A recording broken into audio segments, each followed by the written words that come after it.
So please, if you would just introduce yourselves in order, the school you're from, your name, and I'm going to ask for your favorite piece of social media. Like, what is it? Is it Twitter, WeChat, WhatsApp?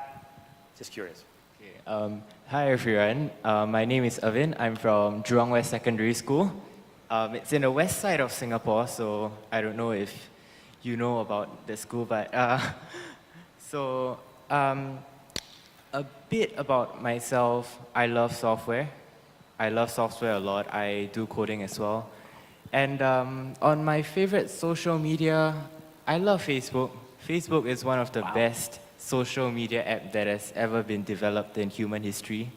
So I love Facebook a lot. All right. Hi, I'm Lavanya. I'm also from Jurong Secondary School. So a bit about myself, I love photography. So obviously I also have to love social media. And I always post selfies, so it's Snapchat and Instagram. Nice. My name is Darrel, and I come from Canadian International School. And I also come from a background of international schools who as well have used technology as part of their learning program. And on the topic of social media, I don't actually use social media unless Skype counts as one. Hello, my name is Raj. I'm from the Canadian International School as well. Background, I love coding. I've done several workshops in our school regarding coding. And when it comes to social media, I would say my favorite one would be WhatsApp because the fact that it went from a small company to a major company, so major that Facebook had bought it for, say, 4 billion? More than I make. More, yeah. More than I'll ever make. Quite a lot of money.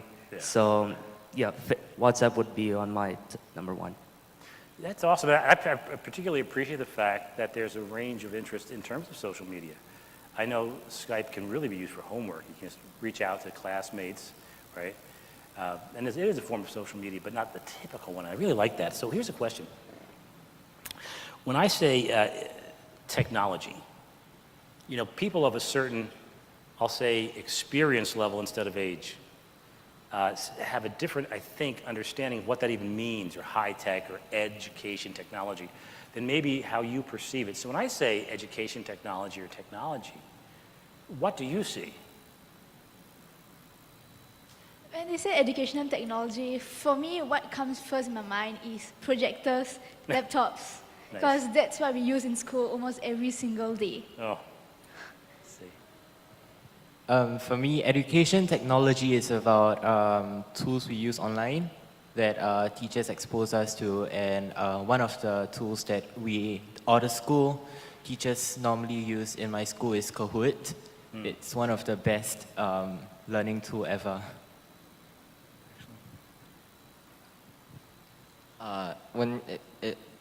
When you say educational technology, it's not like centered on education because it's like what the student chooses to do with the technology given. If it's like he or she wants to like further his or her learning through technology, which would be the correct way of using it in the classroom, then yeah, so it's more of a versatile platform rather than just something that can be used for just learning. Sure. I would say tools that are helpful for students in order to collaborate rather than just work individually. So, yeah, that's it. In collaboration, I think there's a growing understanding amongst teachers of the importance of collaborative learning, right? Team learning, and even with differentiated instruction, allowing kids to express themselves in pairs or in groups of threes becomes very vital. So how have you seen, or can you think of an instance where you've seen technology, or better yet, participated in using technology in the classroom that really enhanced what you were learning? It gave you a chance maybe to do something better than you otherwise could have, or perhaps do something you couldn't have done without the assistance of what we traditionally call technology.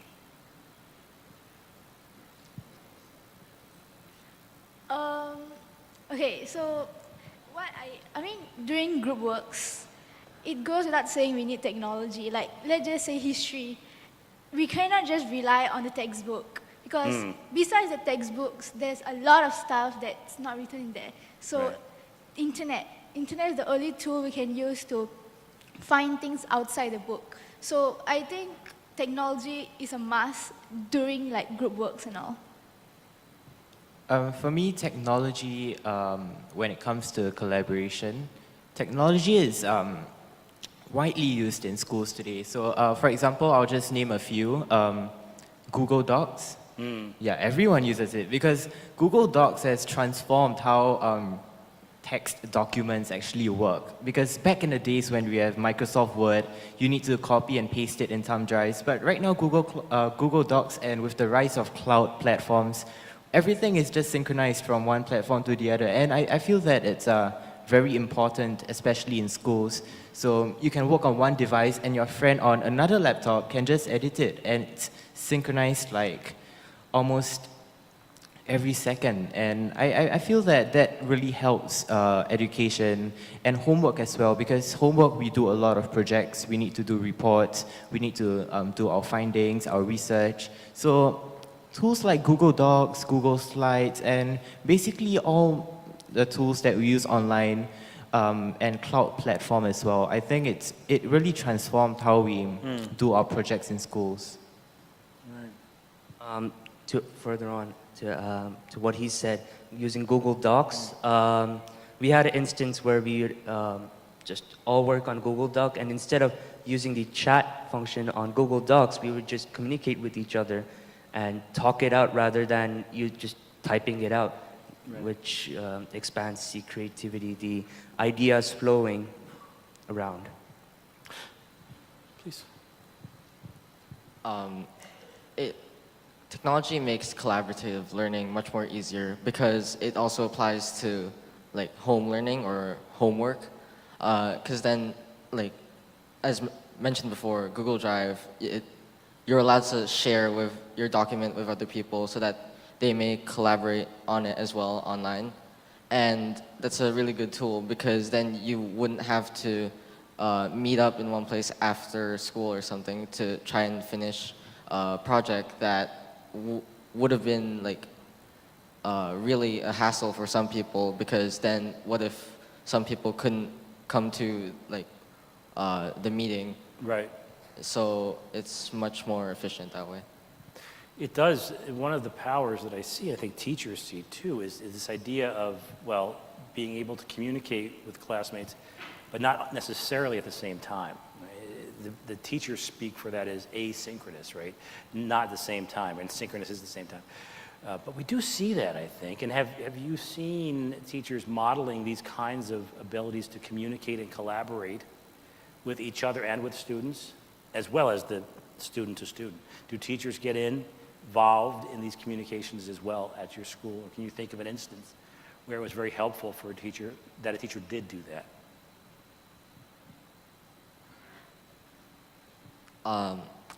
So at Canadian International School, they use this program called Teacher Dashboard, in where they link folders, which is shared to the teacher as well as the student.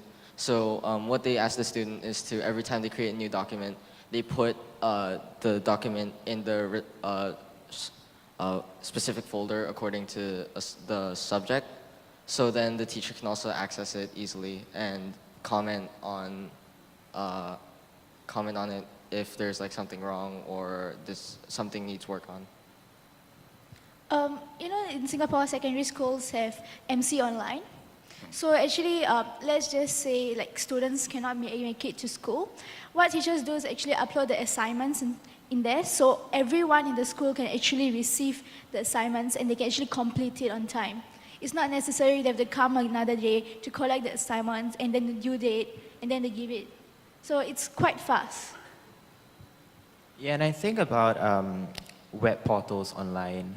A lot of major companies have done their part to make education better. So for example, Google, they have this tool called Google Classroom.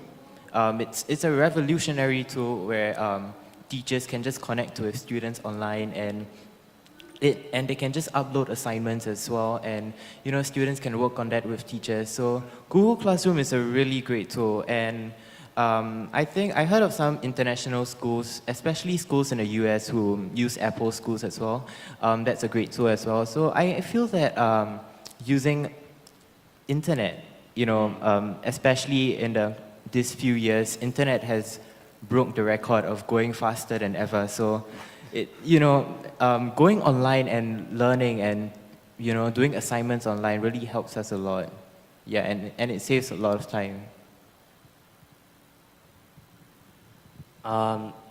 For an instance in our school, in my class specific, was we were doing an assignment, and the teacher went on our Google Doc, and she tried to edit it. So she would type in, she would use the suggestion function rather than the editing function. So she would comment, edit, and then she would also verbally tell us what to do. You could do this, you could do that. She would walk up to us, tell us you could change certain points, change the information, change the wording of the sentence. So I guess having a balance of physical and virtual communication is crucial in classes. Right. Okay. So that being the case, I'm curious, we all use technology. Technology is ubiquitous. My mobile device is my other brain, right? It tells me when to feed the dog, and then it gives me messages from my significant others. But it takes a certain degree of learning. I know some apps and programs are more intuitive, and it just kind of makes sense, and you can figure out how to use it. And some require a bit more training. And so, do your schools have a certain formal or established way of assisting students in developing skills with technology, or maybe is it flipped and the students actually run programs to help the teachers use technology? Is there some kind of training essentially in how to effectively use the tools that are available? In my school, actually, we have this period called project work. Project work? Project work. So there'll be a teacher. It can be from outside or from our school. They'll actually come to teach us on how to use either PowerPoint or how to do like videos or Scratch. So there are programs like this in our school. It's just that students have to be participative in it. Yes. Yeah, and adding on to that, for our project work, what makes it really interesting is that we don't just do PowerPoint. Yep, I know PowerPoint is the basics of everything. You mean after secondary school, if you go to your after post-secondary schools, you need PowerPoint, you need Microsoft Word, you need to use Google Docs in some way or another. But during our project work, we do really interesting things as well. I remember back in my day when I was secondary one, which was 2 years ago, we did Adobe Dreamweaver. Yeah, although that tool was old, but it really exposes us all to coding and how fun and immersive it can be. So, and what makes it even more interesting is that after you learn, you're supposed to do a project based on that, and you'll be graded. So, I think it makes the lesson very fun and interactive. In our school, we have a lot of opportunities where we get to learn about new technologies, new softwares, or even new hardwares. Which help us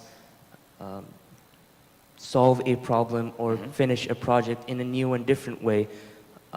So there are a lot of open opportunities in our school. There's not really like a formal assembly for teaching us how to manage the technology given to us, but if the teacher requires us to use a certain program, they'll teach us in class. And I remember this year they changed the printing system. So what they did was they would on the first day at fourth or fifth, on your fourth or fifth class, what they would do is they'd have the teacher send you the link to the printing instructions and how to change it. Awesome. I like hearing that there is an understanding that sometimes you need to you need to learn how to use things. Your generation has sometimes been called digital natives, meaning you grow up with technology. I've got an opinion. I'm not going to share it now, right here, but I'm curious what you think about that label, digital natives. How much do you think that describes you, or more broadly, your generation? Yeah, definitely. We grew up having exposed to technology. I grew up with Windows 7 Vista. It's, to me, it's one of the best operating system ever. But right now, you see kids today, even like 1-month-old baby, they have an iPad. Yeah, and iPad has been so popular that Apple actually developed a professional edition for it. That's how popular iPad can be. And yeah, that iPad is just a distraction tool for kids, and Apple actually developed a professional edition for it. That's how important technology is. And right now, even kids in primary school, they have phones, iPhones, Samsungs, and a lot of other gadgets as well. And you know, right now, a lot of people is finding Apple Watch cool. Yeah, so I think, yeah, I agree with that label, but maybe there should be a better name for that. Yeah, actually, it's quite true. You know, even in kindergartens, they use iPads to teach the students. And some people actually say sooner or later, babies are going to be born with technology in their hands, which that might be not true. Obviously, it won't be true, but it tells how children uses technology now. Recently, I just saw a 5-year-old kid having an iPhone 7. So you can see how technology is integrated with their lives, and every day, every single second, they're using technology. I actually haven't heard the label digital native until now, but I've been called things that are like digital native. Some people say that I wear glasses because I use too much technology, something like along those lines. But it's more of the younger generations which are called digital natives because they've been born in like a time where like technology was something that was really popular. So. Well, for when I was born in the 2000s, they didn't have a major company known as Apple or Samsung, or didn't have any competitions between them. I was born when the HP iPac was a big thing, and not major, like smartphones wouldn't be present, computers wouldn't be too portable, not major softwares are running on computers. So for me, I've had a nice balance. I've been exposed to the current technology at a very later age. So, but for also for the people born within the same range, 2000, 2001, they have been using technology much more quickly. They've learned how to use everything, all the technologies introduced now, much more easily. And as everyone before mentioned, the fact that people who are born after 2010 or 11 have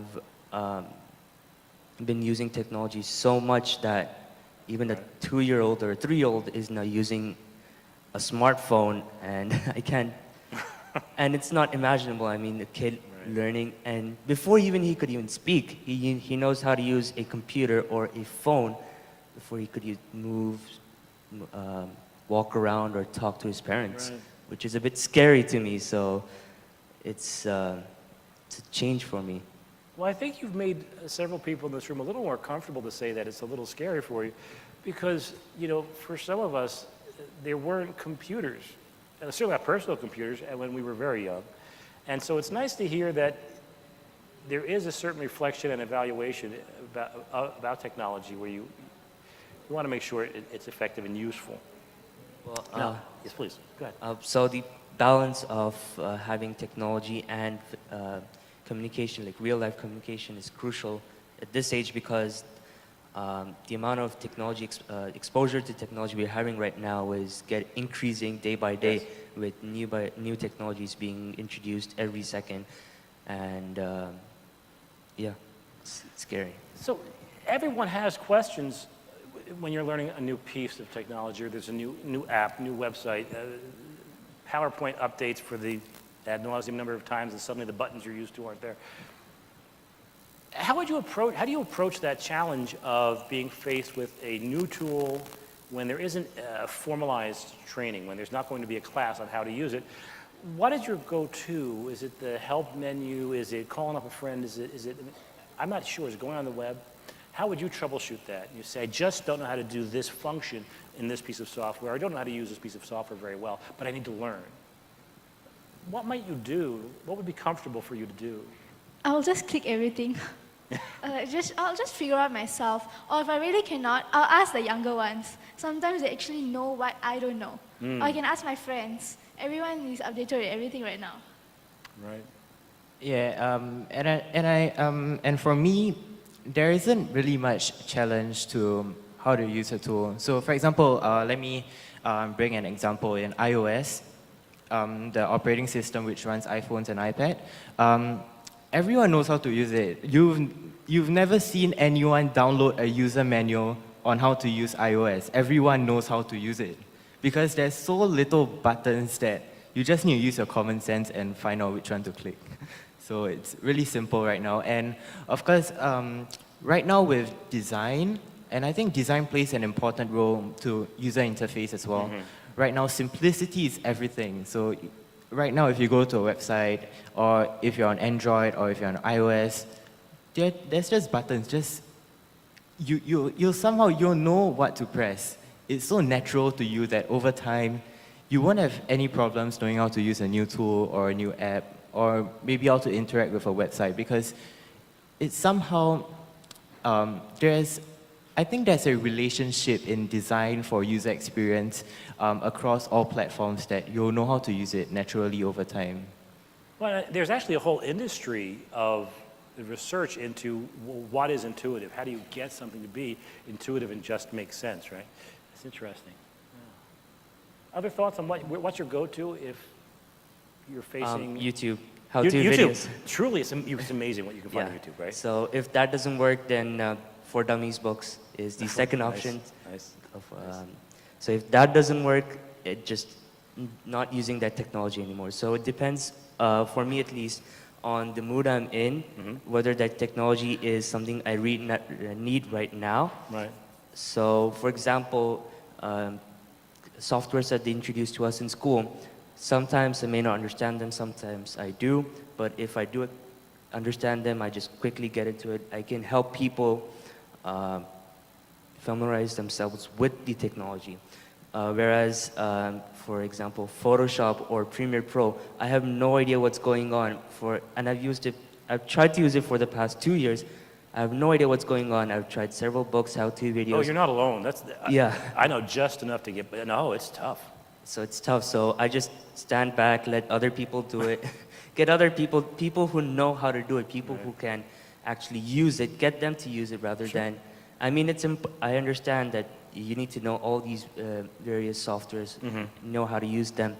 But if someone is really confident with it, let them use it, let them handle the work that requires that software. So yeah, that's crucial to step back or step forward when it's required.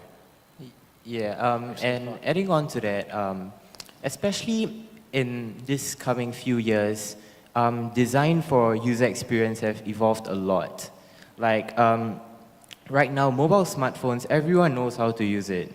And I don't know if you remember, but back in the days of iOS 6 and below, they had this design technique of skeuomorphism, which means using real-life textures or objects to replace a virtual element on the user interface. No one knows how to use iOS 6 and below, but from iOS 7 and above, we see the rise of flat design and how it can actually be incorporated into mobile operating system websites.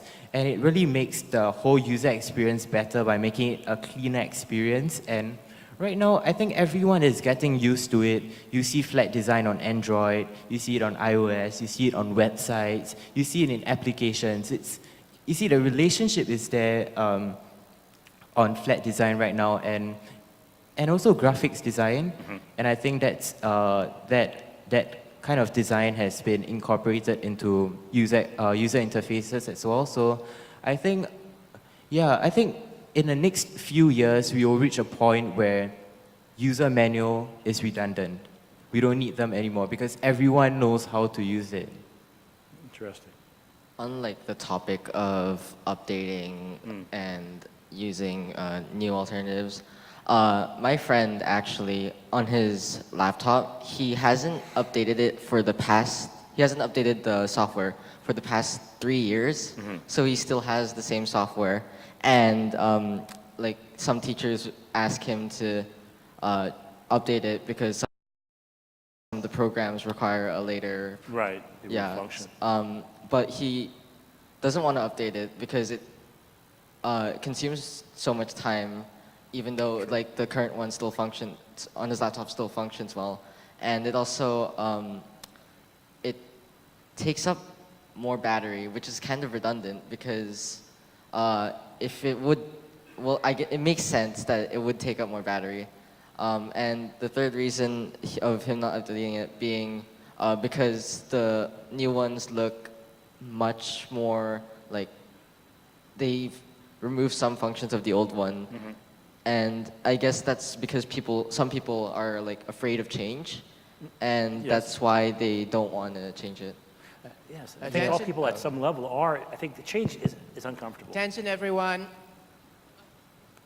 Yeah, Okay. and adding on to that, if you look at this version fragmentation on Windows, let's see, even right now, most of Windows users are still running on Windows 7. But that version is ancient history, you know? Right now, the latest version of Windows is Windows 10, but no one runs on it. Everyone is running on Windows 7 because no one knows how to update it. But in contrast, if we look at the Mac ecosystem, MacBooks, iMacs, whatever it is, you see users constantly updating the software because it is so easy.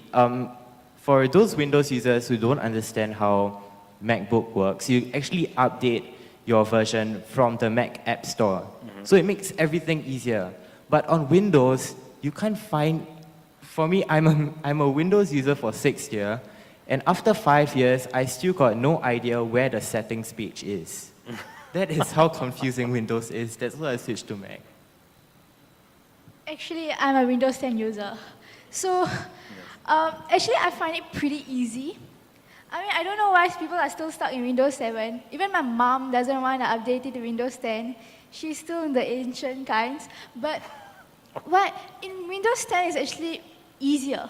And one thing, I cannot get enough of it, Windows 10. I just wanted to update and update because it's getting much more easier and it's easier to search anything and find it. The only thing it's very slow.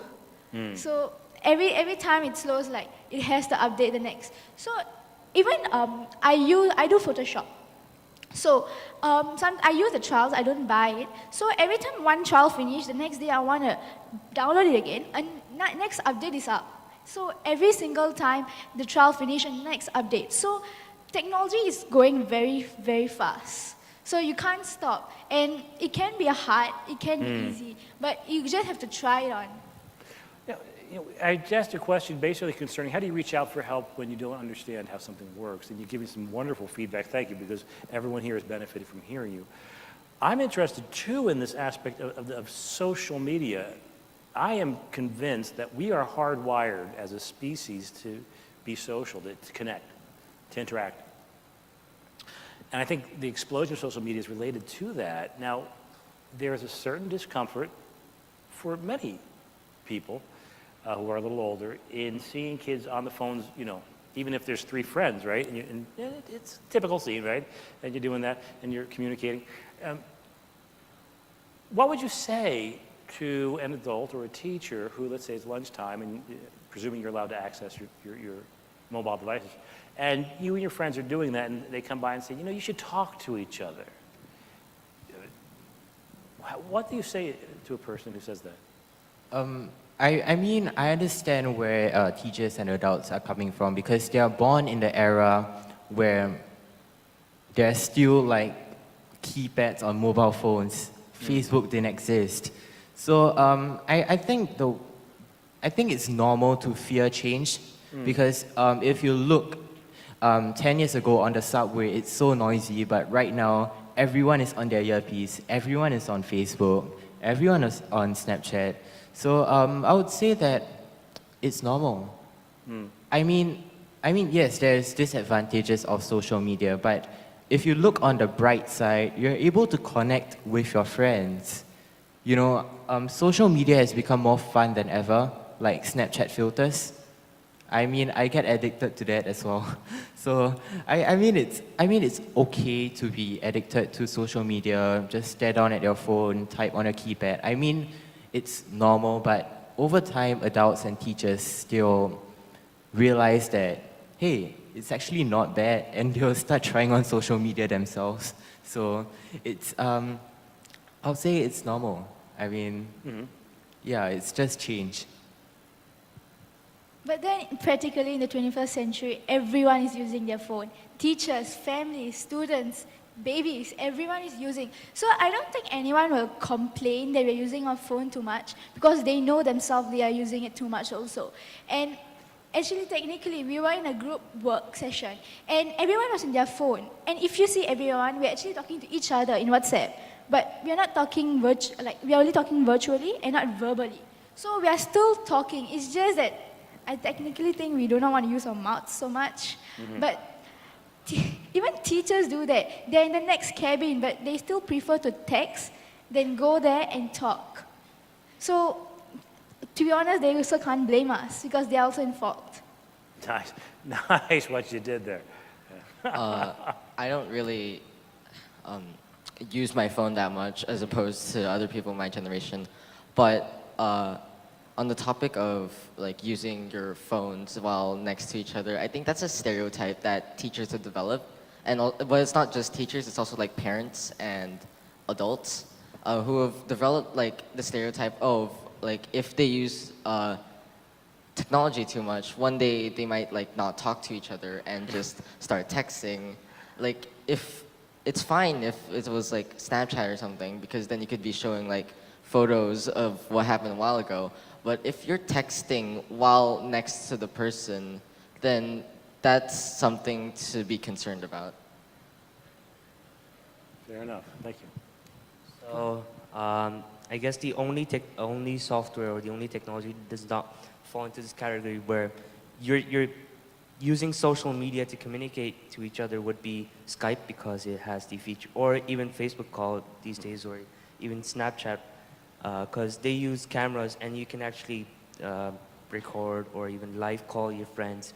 So that does put it on a different level or on a lower level compared to just pure texting softwares.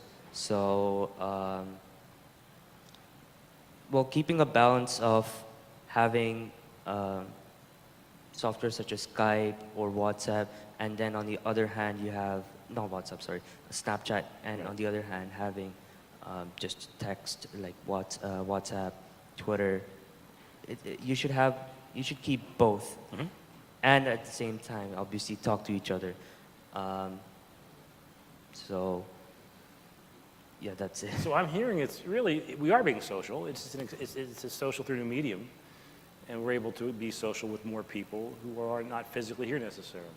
So, and this may surprise you, but we're actually running low on time. See how easy that was.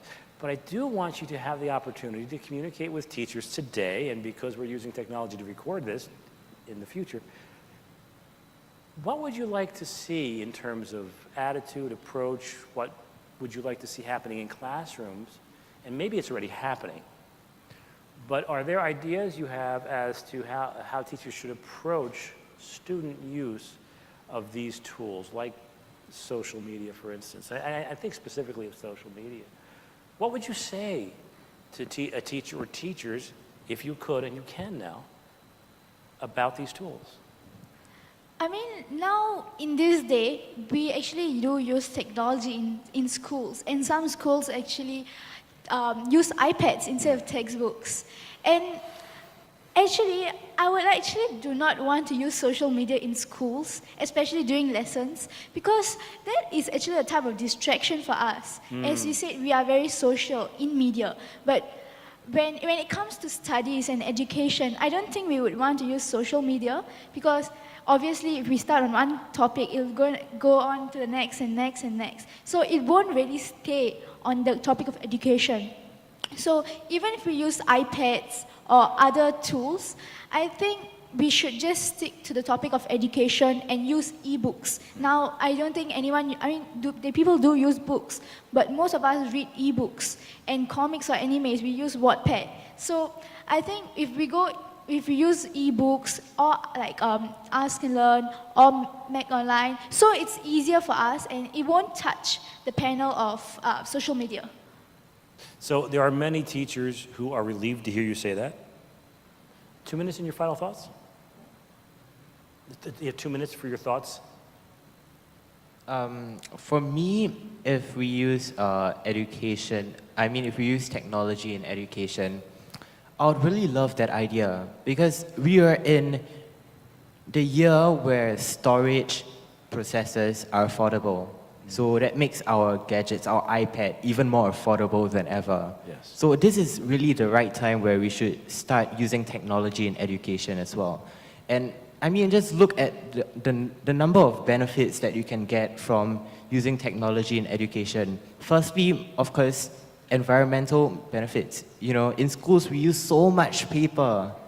You know how many packs of papers are actually delivered to every school every single day? That is a huge environmental impact, especially not to Singapore, but also to the world. So I think if we use technology like iPad, it can really replace the need for papers and, I mean, make the world more eco-friendly. And yeah. That's a nice approach that's seldom actually brought up, but it is true. Schools use a great deal of paper. True. I would say that what we have right now, the amount of technology we use in class and the amount of collaboration, physical collaboration we have in class is quite good. It should be maintained throughout the next generation and generations to come. Even if there is a expansion in the educational technology, it should not overtake the fact that we need to collaborate with each other and just completely rely on technology for the work to be done. So the distance between us and technology should be maintained. The distance between human communication and virtual communication, there should be a distance between each other. So that's important. And another point I want to raise is just in general with technology, the fact that because there's such a large amount of technology being created right now, especially in the educational field, we're creating technically two worlds right now. One where people are using technology to finish projects, to do research, search the internet, and we're creating a world where people are using books and whiteboards, or even not whiteboards, chalkboards, and children are reading books that are published 20 years ago, and they have content that is much more older. So unless we're able to bridge that gap, good point. We're just splitting two worlds. We're creating two worlds, and right now, unless we take action on it, they'll be created those two worlds will be completely separated. No one will be able to bring them back together unless we take the action now and try to bring those other people to the same standard as we are. Equal access. Yeah, so equal access to everyone. Give everyone access to educational technologies. Help them get to the standard that we are. Help them have exposure to foreign material, to new material, to unknown material, like we do. Right. Now, we are citizens of the world first. And I hear that coming through in what you have to say. Thank you. Your thoughts? So teachers' approach to new technology, being introduced into classrooms, it shouldn't be like it shouldn't be unwelcoming. Rather, they should just accept it, because it's like back to the subject of people being afraid of change, and it's students get like, I think it's because of if I remember recently, a study was done at Harvard University where I've heard of that. yeah, they studied about like if students use their laptops in class Right. as opposed to like if they didn't, which is why they like prohibit laptops from being used in like lectures. And like as a result of this, like my design teacher, she doesn't like laptops being used in class as frequently.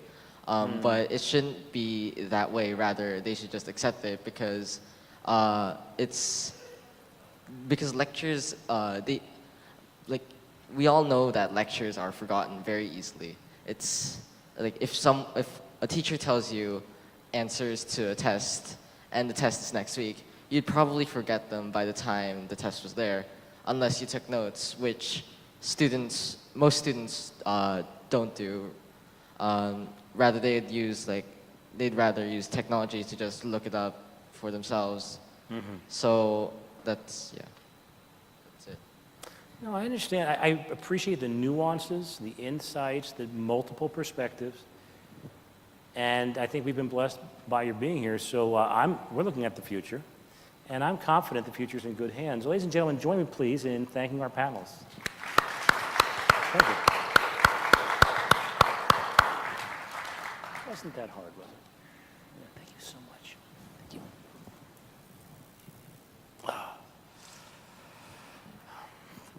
That's it. We can head out, sure.